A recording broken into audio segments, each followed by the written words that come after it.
ನಮಸ್ಕಾರ, ಶುಭೋದಯ. Morning rounds ವಿಶೇಷ ಬುಲೆಟಿನ್ಗೆ ಸ್ವಾಗತ. ನಾನು ಶ್ರೀಪಾದ್ ಪಾಟೀಲ್. ಈಗ ಹೆಡ್ಲೈನ್ಸ್. ಬಹುನಿರೀಕ್ಷಿತ ಕರ್ನಾಟಕ ಬಜೆಟ್ಗೆ ಕೌಂಟ್ ಡೌನ್. ಸಿಎಂ ಸಿದ್ದರಾಮಯ್ಯ 16ನೇ ಆಯವ್ಯಯ ಮಂಡನೆ. ಎಲ್ಲರ ಚಿತ್ತ ಸಿದ್ದರಾಮಯ್ಯ ಲೆಕ್ಕಾಚಾರದತ್ತ. ಸರ್ಕಾರದ ವಿರುದ್ಧ ಅನ್ನದಾತರ ಆಕ್ರೋಶ. ಕಲಬುರಗಿಯಲ್ಲಿ 2ನೇ ದಿನದ ಅಹೋರಾತ್ರಿ ಧರಣಿ. ತೊಗರಿಗೆ ಬೆಂಬಲ ಬೆಲೆ ನೀಡದಿದ್ರೆ ಬಂದ್ ಎಚ್ಚರಿಕೆ. ಹುಬ್ಬಳ್ಳಿ ಗಲಭೆ ಕೇಸ್ ಹಿಂಪಡೆಯುವ ತೀರ್ಮಾನ. ಸರ್ಕಾರದ ವಿರುದ್ಧ ಯುವ ವಕೀಲರ ಸಮರ. ರಾಜ್ಯ ಸರ್ಕಾರಕ್ಕೆ ಹೈಕೋರ್ಟ್ ನೋಟಿಸ್. ವಿರುದ್ಧ ಬಿಜೆಪಿ ಸಿಡಿದೆದ್ದಿದೆ. ಮಡಿಕೇರಿಯಲ್ಲಿ ಬಿಜೆಪಿ ಅಹೋರಾತ್ರಿ ಧರಣಿಗೆ ಮುಂದಾಗಿದೆ. ನಿನ್ನೆ ಬೆಳಿಗ್ಗೆನೆ ಧರಣಿ ಆರಂಭ ಆಗಿದೆ. ತಮಟೆ ಹಾಡಿನ ಮೂಲಕ ಸಿಎಂ ವಿರುದ್ಧ ಆಕ್ರೋಶ ವ್ಯಕ್ತಪಡಿಸ್ತಾ ಇದ್ದಾರೆ ಮಡಿಕೇರಿ ಬಿಜೆಪಿ ಘಟಕದವರು. ಅರಣ್ಯ ಸಚಿವ ಈಶ್ವರ್ ಖಂಡ್ರೆ ವಿರುದ್ಧ ವಾಗ್ದಾಳಿಯನ್ನು ನಡೆಸಿದ್ದಾರೆ. ಪ್ರತಿಭಟನೆಯಲ್ಲಿ ಪ್ರತಾಪ್ ಸಿಂಹ, ಕೆಜಿ ಬೋಪಯ್ಯ, ಮಾಜಿ ಸಚಿವ ಅಪ್ಪಚ್ಚು ರಂಜನ್ ಭಾಗಿಯಾಗಿದ್ದಾರೆ. ಕ್ಯಾಪ್ಟನ್ ಅರ್ಜುನ್ ಕೊಂದಿದ್ದು ಯಾರು? ಅವ್ರ ನರೇಟಿವ್ ಎಲ್ಲಿ ತಂದಿಟ್ಟಿದ್ದಾರೆ ಅಂತಂದ್ರೆ ಸಂಪತ್ತನ್ನ ಹಂಚಿಬಿಡೋದು ಅಂತ. ಇದು ಸ್ಟುಡಿಯೋ ಟಿಪ್ಪು ಜಯಂತಿ ಮಾಡಕ್ಕೆ ಅವ್ರಿಗೆ ಖಂಡಿಸಿದ್ರು. Very nice. ಯಾರು ತಪ್ಪು ಮಾಡಿರೋದಿಲ್ಲಿ? ಓಲೈಕೆ ಹೇಳಿಕೆ ಇದು ಅಂತ ಹೇಳಿ ಯಾಕೆ ಪರಿಗಣಿಸಬಾರದು? I.N.N.I.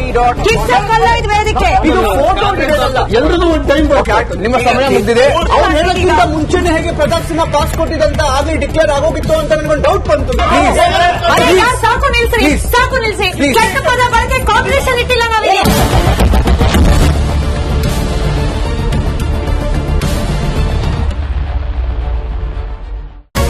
ರಿಪಬ್ಲಿಕ್ ವರ್ಲ್ಡ್ ಆಪ್ ಇದು ಕೇವಲ ಅಪ್ಲಿಕೇಶನ್ ಅಲ್ಲ, ಸಮಗ್ರ ಸುದ್ದಿಗಳ ಸಂಪರ್ಕ ಮಾರ್ಗಕ್ಕೆ ಕ್ರಾಂತಿಕಾರಿ ಬದಲಾವಣೆ. ರಿಪಬ್ಲಿಕ್ ವರ್ಲ್ಡ್ ಆಪ್ ಕೇವಲ ಸುದ್ದಿ ಅಪ್ಲಿಕೇಶನ್ ಪರಿಚಯಿಸ್ತಾ ಇಲ್ಲ, ಬದಲಾಗಿ ಡಿಜಿಟಲ್ ಸುದ್ದಿ ಬಳಕೆಯ ಹೊಸ ಯುಗಕ್ಕೆ ನಾಂದಿ ಹಾಡುತ್ತಾ ಇದೆ. ಇದೊಂದು ಬ್ರೇಕಿಂಗ್ ನ್ಯೂಸ್, ಪ್ರಭಾವಶಾಲಿ ಕಾರ್ಯಕ್ರಮಗಳಿಗೆ ಗಟ್ಟಿಯಾದ ನ್ಯೂಸ್. ಇಲ್ಲಿ ಕೇವಲ ತಾಜಾ ಸುದ್ದಿ, ಅದರ ನೇರ ಪ್ರಸಾರ ಮತ್ತು ಚರ್ಚೆಗಳಿಗೆ ಮಾತ್ರ ಅವಕಾಶ. ರಿಪಬ್ಲಿಕ್ ವರ್ಲ್ಡ್ ಆಪ್ ಡೌನ್ಲೋಡ್ ಮಾಡಿಕೊಳ್ಳಿ. ಗೂಗಲ್ ಪ್ಲೇಸ್ಟೋರ್ ಮತ್ತು ಆಪಲ್ ಆಪ್ ಸ್ಟೋರ್ನಲ್ಲಿ ಲಭ್ಯವಿದೆ.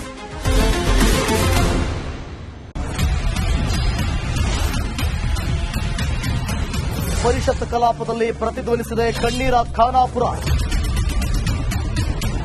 ರಿಪಬ್ಲಿಕ್ ಕನ್ನಡ ಸುದ್ದಿವಾಹಿನಿ ತಂಡ ಕಣ್ಣೀರ ಖಾನಾಪುರ ಅಭಿಯಾನದ ಮೂಲಕ ಒಂದು ಗ್ರೌಂಡ್ ರಿಪೋರ್ಟ್ ಮಾಡಿ ಕಾಡಂಚಿನ ಜನರ ಬದುಕು ಬವಣೆಯನ್ನು ತೆರೆದಿಟ್ಟಿದೆ. ಒಂದ್ಸಲಿ ವೋಟಿಂಗ್ ತಗೊಂಡ್ರೆ ಕೆಲಸ ಮುಗಿದ್ರಿ ಸರ್. ಹೆಣ್ಮಕ್ಳು ರಾತ್ರಿ ಹೊರಗಡೆ ಹೋಗೋದಕ್ಕೆ ಭಯ ಪಡ್ತಾರೆ. ಹೆಸರಿಗಷ್ಟೇ MLAಗಳು ರೊಕ್ಕ ಮಾಡ್ಕೊಂಡು ಹೊಂಟಾರ. ಜನರನ್ನ ಈ ರೀತಿ ಸ್ಟ್ರಕ್ಚರ್ಗಳ ಮೂಲಕ ತೆಗೆದುಕೊಂಡು ಹೋಗ್ತಾರೆ ಅಂತ ಹೇಳಿದ್ರೆ ನಮಗೆ ನಾಚಿಕೆ ಆಗ್ಬೇಕು. ಒಂದೊಂದು ಪರಿವಾರಕ್ಕೆ 15 ಲಕ್ಷ ರೂಪಾಯಿ ಕೊಡ್ತೀವಿ.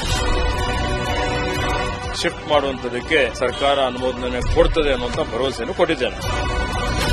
ನಾವು ನಿರಂತರವಾಗಿ ಕಣ್ಣೀರ ಖಾನಾಪುರ ಅನ್ನೋ ಶೀರ್ಷಿಕೆ ಅಡಿಯಲ್ಲಿ ಮಾಡಿದಂತ ವರದಿ ಮ್ಯಾಸಿವ್ ಇಂಪ್ಯಾಕ್ಟ್ ಆಗಿದೆ.